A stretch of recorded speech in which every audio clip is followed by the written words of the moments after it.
ইয়াতে লিখা আছে সত্য যুগত ধ্যান, ত্ৰেতাৰ যুগত যজ্ঞ, দ্বাপৰ যুগত পূজা, কলিত হৰিণ কীৰ্তন বিনা আৱৰণ নাহিকে দুজন। অৰ্থাৎ এই যে চাৰিটা যুগ আমি এইখন দেশত অৰ্থাৎ এইখন পৃথিৱীত চাৰিটা যুগ, চাৰিটা ধৰ্ম, চাৰিটা দিশ, চাৰিটা বেদ, চাৰিটা জাতি আমি একেলগে একে সময়তে ব্যৱহাৰ কৰি আমাৰ মানৱ সমাজখন ব্যভিচাৰ কৰি আহিছোঁ। অৰ্থাৎ এটা হিংসুক প্ৰাণী বুলি আমি কৈ আহিছোঁ। আমি এজন হিংসুক প্ৰাণী হয়। অৰ্থাৎ এইখন পৃথিৱীত শ্ৰেষ্ঠ জীৱ হিচাপত মানুহৰ মৃত্যু নাই। মানুহৰ মৃত্যু অকল মানুহৰ হাততে আছে।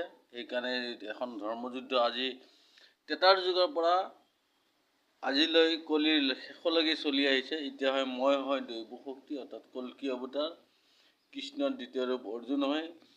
এই কৃষ্ণৰ কথা ক'লে আপোনালোকে নিশ্চয় দুনিয়াখনে জানে যে কৃষ্ণৰ বাহন হ'ল গৰু।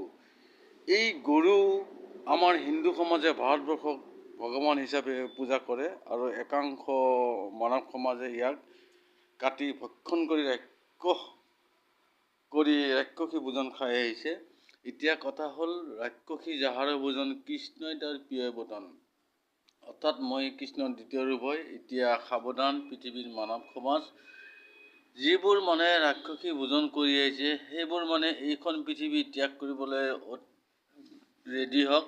অৰ্থাৎ মই 2025 চন সমাপ্ত হোৱাৰ আগে আগে অসমৰ লগতে মই ভাৰতবৰ্ষত ভয়ংকৰ পৰিস্থিতি আগমন কৰিম।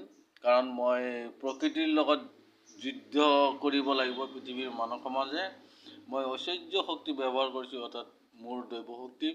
মই 45 বছৰ আধ্যাত্মিক জগতত পঢ়ি মই ঈশ্বৰৰ শক্তি লাভ কৰি মই সমূহ ৰাজ্যক 2017 চনৰ পৰা 2024 চনলৈ লাষ্টলৈ মই কৈ আহিছোঁ। এতিয়া আৰু সাৱধান পৃথিৱীৰ মানৱ সমাজ।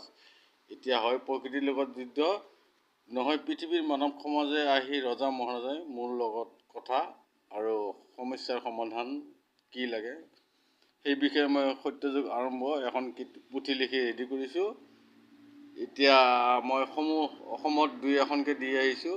এতিয়া প্ৰধানমন্ত্ৰীৰ লগত ডাইৰেক্ট হৈ মোৰ সমস্যা সমাধান কৰিব, অৰ্থাৎ প্ৰকৃতিৰ সমস্যা নহ'লে মানৱৰ সমস্যা মই সমাধান কৰিবলৈ ঈশ্বৰে মোক পঠাইছে। মই হয় কল্কি অৱতাৰ।